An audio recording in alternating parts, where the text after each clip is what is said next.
अच्छा देखिए students, welcome students.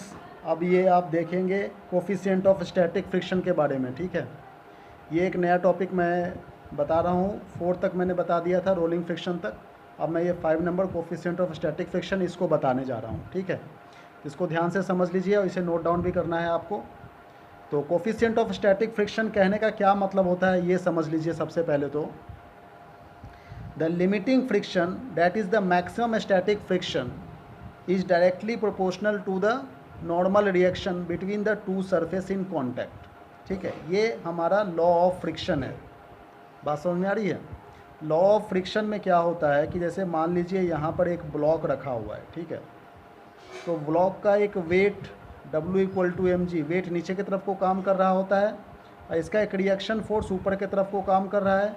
यहाँ पर हमने फोर्स लगा दिया और इसके ऑपोजिट में हमें फ्रिक्शन फोर्स काम करता है।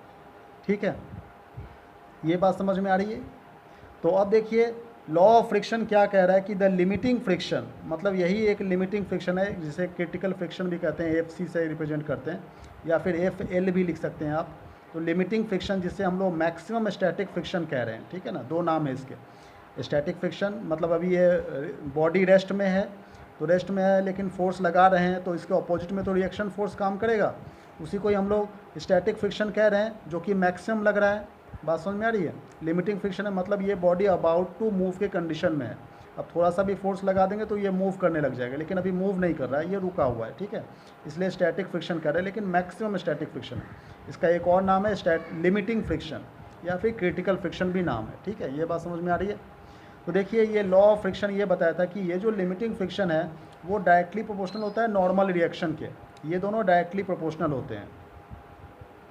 और ये दोनों डायरेक्टली प्रोपोर्शनल कहने का मतलब ये है कि यदि आप क्रिटिकल फ्रिक्शन को बढ़ाएंगे, मतलब लिमिटिंग फ्रिक्शन को बढ़ाएंगे, तो नॉर्मल रिएक्शन भी बढ़ेगा। ठीक है, ये किस तरह से हो रहा है इसको थोड़ा सा समझ लीजिए। देखिए वेट जो है वो रिएक्शन फोर्स को बैलेंस कर रहा है।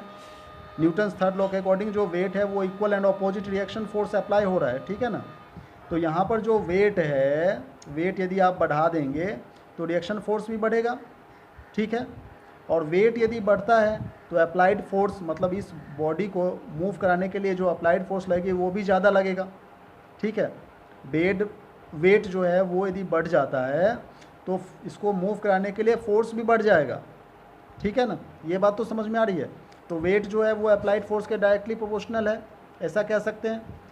तो वेट के जगह पर आप रिएक्शन फोर्स लिख दीजिए, अप्लाइड फोर्स के जगह पर आप लिमिटिंग फ्रिक्शन लिख दीजिए, बात एक ही है। क्योंकि ये जो अप्लाइड फोर्स है उसी का तो रिएक्शन फोर्स यहाँ पर लिमिटिंग फ्रिक्शन के नाम से जानते हैं। ठीक है ना, तो यदि वेट इस अप्लाइड फोर्स के डायरेक्टली प्रोपोर्शनल हो सकता है तो क्रिटिकल फ्रिक्शन भी नॉर्मल रिएक्शन के डायरेक्टली प्रोपोर्शनल हो सकता है। तो ये लॉ है, लॉ ऑफ फ्रिक्शन है। ठीक है ना, वही चीज़ यहाँ पे लिखा हुआ है। ये बात आपको समझनी पड़ेगी, इसे याद कर लेना। ठीक है, तो देखिए ये दोनों जब डायरेक्टली प्रोपोर्शनल होते हैं तो प्रोपोर्शनल को हटाएंगे, इक्वल साइन रखेंगे, तो यहाँ पर कुछ कांस्टेंट पुट करना पड़ेगा जिसे म्यू कह रहे हैं। म्यू क्या है? कोफिशिएंट ऑफ स्टैटिक फ्रिक्शन है। ठीक है, ये म्यू क्या है? ये कोफिशिएंट ऑफ स्टैटिक फ्रिक्शन है। अच्छा, ये म्यू इक्वल टू, अब देखिए क्रॉस मल्टीप्लाई कर दो तो ऊपर में हो गया तुम्हारा maximum static friction upon normal reaction. ठीक है ना, क्रॉस मल्टीप्लाई होकर आ गया।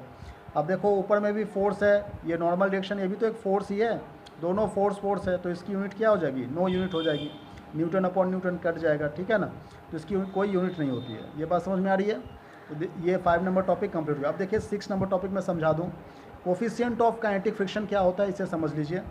देखिए यहाँ पे ये कह रहा है कि मान लो जब आप इसमें थोड़ा सा भी ज़्यादा फोर्स लगाएंगे, मतलब लिमिटिंग फ्रिक्शन से ज़्यादा फोर्स लगा देंगे तो ये बॉडी मोशन में आ जाएगा। ठीक है ना, बॉडी मूव करने लगेगा, ये v वेलोसिटी से मूव कर रही है बॉडी। तो इसके ऑपोजिट में जो काम करेगा फ्रिक्शन फोर्स, उसे हम लोग कहेंगे काइनेटिक फ्रिक्शन, एफ के से रिप्रेजेंट करेंगे। ये बात समझ में आ रही है? तो देखिए यही कह रहा है कि काइनेटिक फ्रिक्शन जो है वो डायरेक्टली प्रोपोर्शनल होता है नॉर्मल रिएक्शन के।